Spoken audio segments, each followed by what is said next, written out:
Welcome to a rare video version of Amici, the podcast program of the New York State Unified Court System. I'm John Carr, and I'm here today with the Honorable Christina Ryba, who was recently appointed Administrative Judge for the Third Judicial District.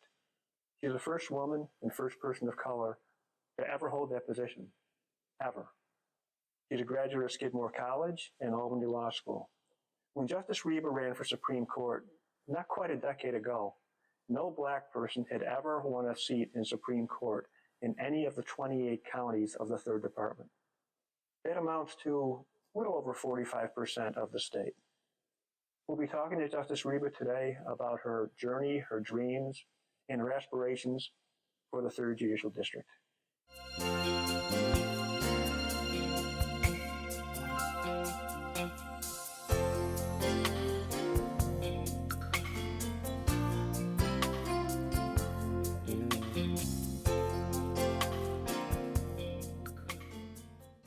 Thank you for joining me today. I'd like to start at a good place to begin anything, at the beginning. So tell me, if you would, where did you grow up? What did your parents do? Sure. Thank you for having me here today. I'm thrilled to be here. Where did I grow up? I grew up in Albany County, was born at St. Peter's Hospital in the city of Albany, and grew up in Loudonville, but the South Colony School District. So I went to public schools my whole life. Started at Shaker Road Elementary, then Sand Creek Middle School, ultimately Colony High School. What were you like as a child? I was the youngest of four, and so from the very beginning, I was very bossy, even though you would think the youngest of four would be much more the quieter one, but that just wasn't me. And I'd always tell my older siblings that they weren't the boss, that my mom was the boss. So if she wasn't there, then there's just no boss.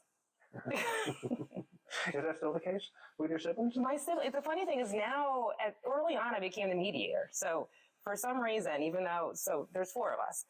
There's myself and my sister, who's a doctor. She's a year and a half older than me. And then there's a big gap. My other sister's 8 years older than me. My brother's 10 years older than me. So growing up, even though I was the youngest, they would all come to me, like, either talk about each other or whatever issues they would have, they would come and I would help mediate. Like, for some reason, even though I was quite young compared to the older two, I was kind of like the problem solver of the family unit. So you were in training to be a judge long before you realized that, I suppose, right? Probably. I mean, I also came from a broken family. My parents were divorced when I was 1 year old, and then they got remarried when I was 8. So it was kind of an interesting dynamic. My mom was always the breadwinner. She was a computer programmer, worked for the DCJS, Department of Criminal Justice Services, as a programmer my whole life. Before I was born, though, with my older siblings, she was a math teacher. And so she kind of had a really good, big impact on me, because I always saw this strong woman, working and also providing for her family. So was your main early role model your mother? Absolutely. Absolutely. Did to say? And still is. She's an amazing, strong woman. And she also was very instrumental when I ran for office in 2015. My son at the time was 6 years old. And so there were times where we had to travel, my husband and I, and some people on my team, and she just moved in with us the last 2 months. So that way we knew our son Graham was okay, because she was with my mom and he was with my mom, and we could just focus on the race that I needed to run and hopefully win, which I did. Do you remember when it first occurred to you that you might want to be a lawyer? So I think it happened more towards as a backup plan. So I went to Skidmore College. I thought I wanted to be an actor early on. And so my mom, who was a math major and art minor, said, you have to have at least a major that will make some money. So I know you want to be an actor, but 99% of actors don't make it. So just pick a major that you can have a backup plan in. So I picked economics, thinking I'll be a stockbroker, I'll do something with numbers, and if that doesn't pan out, then, I'll go to law school. So I graduated from Skidmore. I applied to law schools, and really law school is an additional backup plan. I thought one day maybe I'll fall back, but I am going to pursue acting. I think I really want to do that. And then at Albany Law School, did you have an idea what kind of lawyer you wanted to be, what sort of law you wanted to practice? So I spent my junior year of college in London. And so that was my favorite year of undergrad. So I thought I want to do some sort of international law. And so I got to Albany Law School. I do my first year. I'm not very serious as a student that first semester, because I'm kind of like, kind of phoning it in. I thought, okay, I did really well at Skidmore. I didn't try hard. And then after my first semester, when I saw the grades that I got, and I had a scholarship, and I remember meeting with Dean Moore, who was the academic dean at the time, and I sat down with her and I talked to her about the grades that I had passed, but I hadn't done well. And I said, well, what do you think I should do? And she's like, well, what do you want to do? I said, well, I think I do want to be a lawyer. Like, it almost like the light went on, like, I'm not just here as a backup plan. I want to pursue this. So she said, then you got to focus and get it together. And that's like when I became a serious student and just started going to the library during my lunch break at the law school. I just turned it around and I haven't looked back. So it stopped being a backup plan after my first semester.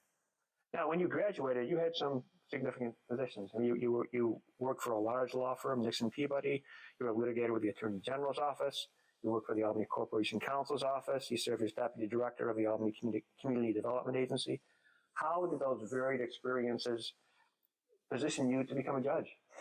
That's a very good question. And I believe each one of those positions really helped solidify the skill set that I need and that I use every day as a judge and now as an administrative judge.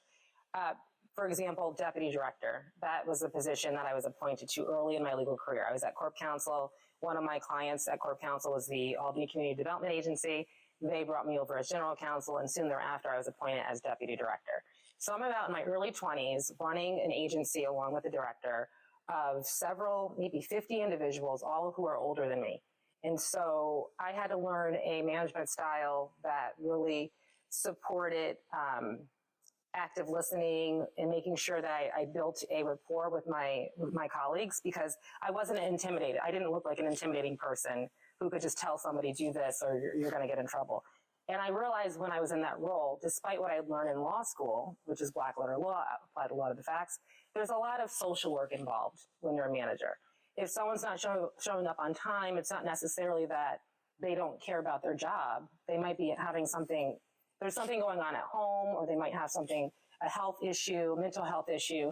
So I realized the importance of really getting to know the people who, I supervised, as well as becoming somebody who can listen and problem solve, and somebody that they could support and rely on. And I realized that in that role, it wasn't that they were intimidated by me, but they respected me because I was fair and I was a good listener and I was a problem solver. And I also realized the importance of a paper trail, which is something that I always think is important to follow up with an email or something in writing, so that way both parties can be on the same page. So I think that position has helped me with the management side that I'm in today.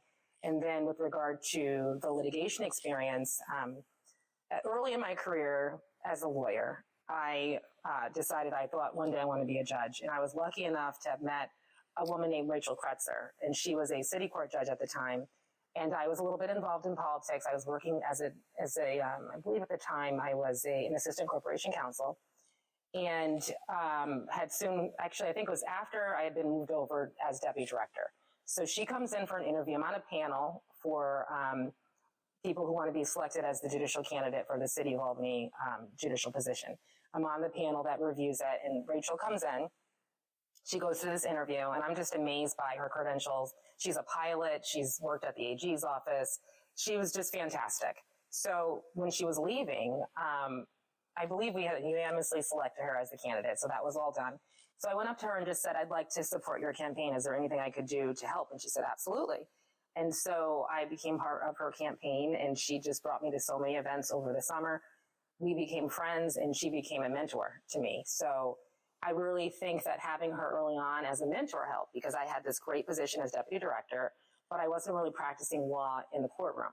So when I finally, sat down with her to talk about my career goals and ultimately wanted to become a judge, she made a really good point of, well, you need to get back in the courtroom and get litigation experience, because that's what you're going to need to be an effective judge. So I did take her advice, and I applied to be an assistant attorney general in the litigation bureau, and I received the position. So that was a really impactful friendship, mentorship to have, because then going over to litigation bureau, within the first maybe 3 months, I'm second chairing a federal jury trial, which is invaluable experience to have as a trial judge. Absolutely. Judge Kretzer is a very dear friend of mine as well. Yeah, she's amazing. And she, full circle, when I was elected, she swore me in as a Supreme Court judge. As I recall, in this room. Yes, she did. Now, when you ran for Supreme Court, was it in 2015? Yes. You had to know that no black person had ever won in the 7-county third JD or the 28-county department. Why did you think you could do what had never been done? Well, to be honest, I didn't know if I could do it. But when I went on the interview and I was selected as a candidate, I talked to my husband and my family, and he said, mainly my husband, because he's the one who had to help support the financial part of it. And he said, let's do this. Let's give it 100%. And that's what we did.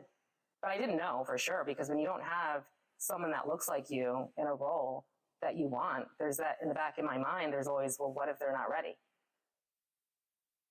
The excuse had always been two things. One, in both the district and the department, there are a number of rural counties where there probably aren't very many black attorneys. The other excuse has been black attorneys have not been around long enough to pay their political dues. Will you address both of those? Absolutely. So ironically, the reason why I went on the interview to be selected as a Supreme Court candidate in 2014. And I wasn't selected, but I went on that interview because that same year, a member of one of our local parties had made an announcement that the reason why there were no black candidates was because there were no qualified black candidates or people of color. And so I said to myself, I have to go on this interview to correct that narrative. So I went on the interview for the opening. There was a family court opening, I believe, that year, and a Supreme Court opening. I didn't get either, but I obviously had a great interview. And so the current chair at the time, when I was leaving my interview, just stopped me and said, what an amazing interview. We didn't know all of your background, and fantastic. And so I thought, okay, well, that's great. I didn't get it, but at least I let them know who I am and what my experience is. And so the following year, when Judge Stein was appointed to the Court of Appeals, they had interviews again to fill the Supreme Court seat. And I went in 2015, the year after I had gone to set this narrative straight that there are qualified people of color in the third department, and I was selected after the interview in 2015.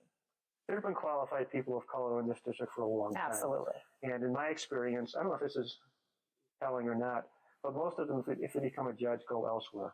You had Randy Treese, who became a federal magistrate. You had George Yantis, who became a federal magistrate in White Plains or Westchester. You had Tanika Frost, who went to Schenectady. You had Derek Thomas, who went to Syracuse. Is this coincidence? I think that sometimes it's coincidence. I don't think it's coincidence. I think that they had vision and they found ways to get to the bench. And they've all been very successful, and I look up to them for the trailblazers that they are. At some point, in every jurisdiction, change has to happen.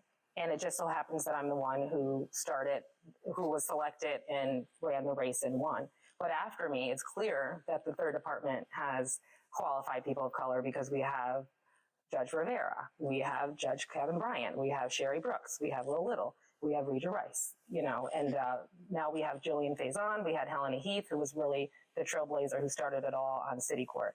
So I don't believe my credentials are any better than those who came before me. It's just that the timing was right and the stars aligned, and here I am. Maybe we're finally over it. Hopefully. Yeah. Now, the administrative judge position became available with the recent retirement of Judge Gerald Conley. Why did you want that job? Because I really look up to Jerry. He's a mentor of mine. He was also, so when I was elected in 2015, I don't know if everybody knows, but part of the process is as a newly elected judge, they assign you a mentor to help you navigate as a new judge. I was assigned Judge Connolly to be my mentor, which means in the first month or so of being on the bench, I followed him around. I got advice from him. And he no longer was a mentor at that point, but he became a friend. And I just saw how he led with empathy and problem solving in mind. It was just always that person that just looked at the big picture and could put himself in your shoes. And so when he was retiring, I just thought, I want to make sure I carry on his legacy and have the opportunity, if given the opportunity, and build on it. And so I applied because I do believe I have the ability to take this strong third JD where we are and continue that success. And that's why I applied for the position. What are your goals? So my goals are to really expand on some of the committees that we've had in the past that the pandemic kind of caused to kind of stop in their tracks. For example, we have an amazing third JD office with work that's happening, but not everybody knows about it. So I'm the co-chair of the Permanent Commission on Access to Justice. And in that role, we look at the justice gaps and how to fill them and make recommendations to the chief judge. And I've been able to look at what's happening in all of the other districts because in this role, I get invitations to local access to justice meetings. And it really has opened my eyes to the fact that we do so much in the third JD, but not everybody knows about it. We're very stoic. So, for example, we have our commissioners of jurors, or they're going into the schools, they're talking to them about coming in to the courthouses and getting jobs here. There's field placements. We have mock trials going on. We have a pride parade that we bring in people from not just our district, but the state.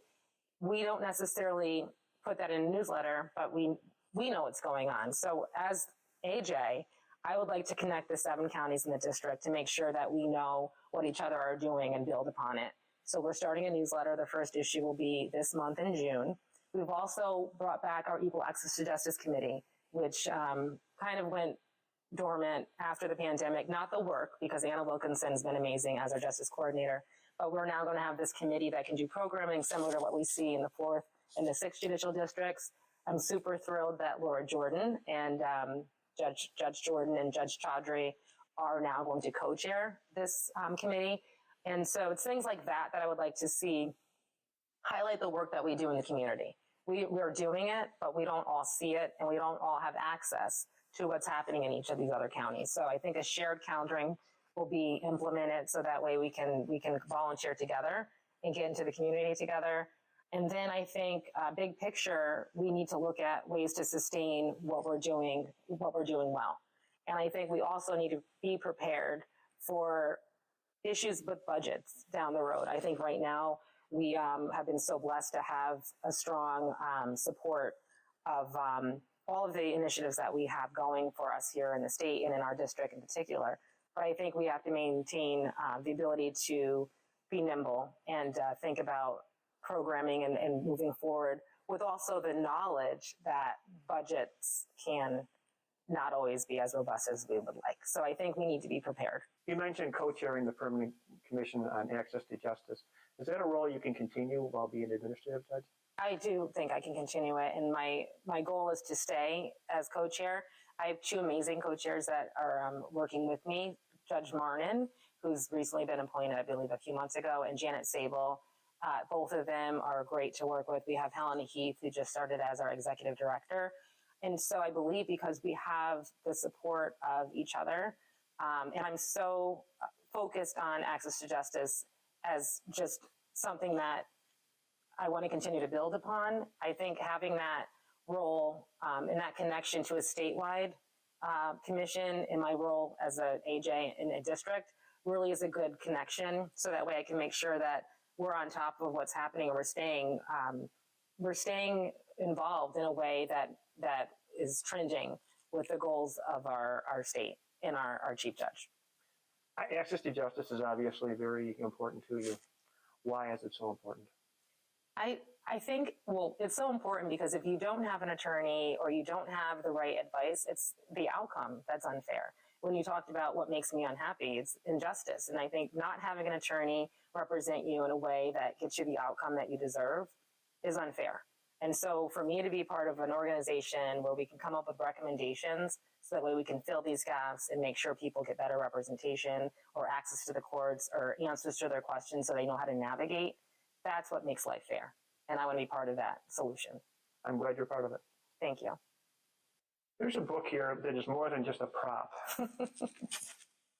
What is the significance of this book? What does it mean to you? This book is really important to me because I believe any leader who transitions needs to be aware of obstacles that may happen. So my sister, my older sister, when I received this job, she mentioned to me that she always, when she promotes somebody, she's an engineer, she makes sure that they have a copy of the first 90 days. And at first I thought, oh, well, that's probably just for engineers. But I then purchased the book. I downloaded it to my Audible. And it's really helped how to navigate your first 90 days in a successful way. And sometimes I think people think when you're promoted that the skill sets that you had at the prior job will just automatically make you successful at the next level. While I was supervising judge of the Supreme Court for the last year and a half, one might think, okay, well, that's leadership, so you can transition that type of role into the administrative judge role. But this book has been really valuable because administrative judge is not just supervising, other judges or actually, working with judges. It's the entire district in the whole structure. So we've got security, we have court clerks, we have court reporters. And so it's really about building alliances, actively listening. And I have this chart. It really is just kind of making sure I don't get into the vicious cycle of transition. And instead, I want to be the virtuous cycle of transitions, which is you start with focused learning, effective relationship building, and then it builds up from there. And so I've already listened to it once on Audible. I'm on my second go through. And I really think it's been helpful to frame how big this role is and how much I don't know. I think so many people go into a role because they've been successful thinking that they're going to hit the ground running. And the book gave examples of what not to do and how to have those early issues, not actually just avoid those early pitfalls by actively listening and understanding that you don't always have the solutions right away. And it's more important to gather all the information and make informed decisions with your partners. And I'm building new partners in this role. Now there's other AJs that I've been calling out and asking questions. Deb Carolinus has been amazing. She's the AJ of the 5th. Eugene Fawnin, he is the AJ of the 6th. He's my mentor AJ. And of course, Chris Singh in the 4th is fantastic. So I feel like I have, these new people who I can reach out to, but it's also just a reminder that there's a lot I don't know. And I need to be very careful and cautious as I endeavor to sustain the success of a third JD. I'm sure there's a learning curve and there are things you don't know. But in the district, there are, dozens of judges, I suppose, hundreds of employees. A lot of them know you, a lot of them don't. What do you want the judges and non-judicial staff to know about you? I want them to know that I applied for this job and I have this job because I want to help them become the best public servants that they can be. And the only reason why I wanted this role is because I believe we have a great group that is working hard, that has the same goal in mind, which is to make sure justice is served. So I'm here to just troubleshoot. I know it's not always going to be easy, but that's why I became a judge.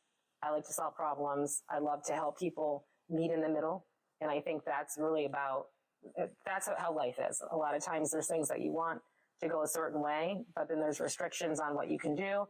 And it's that meeting in the middle and finding those ways to move forward, those wins that we can all celebrate together. So, I'm just that person who has always wanted to help, the same person who was bossing my siblings around, but at the end of the day was the one that they came to for advice and counsel. And I hope that I can earn their trust and help them solve the problems that we're going to obviously, undoubtedly have as we navigate life together as a district. Oh, that's very encouraging. As an unsuccessfully recovering journalist, I know enough to ask the questions at the end that someone might hang up on me for or walk away from me for. So since we're nearing the end, tell me something I don't know about you. Tell me something that only your family and friends know. Tell me your secret. Let's see.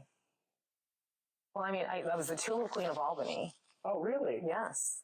The 1997 Tulip Queen of Albany, which was in a fantastic year because you're the ambassador or the mayor. And so I went to several events. I met Mary Lou Whitney, and it was the way I learned to come out of my shell and talk to strangers, which is ironically a skill set I used when I ran for office. You fast forward to 2015, I'm walking around, like you said, in districts or in counties where people in the room, there's nobody that looks like me, yet I can walk up to them and just talk to them and ask them how they're doing. And so while people think, oh, that's kind of like a beauty contest or something, it isn't. It's really about volunteerism and getting out there and being a role model in your community.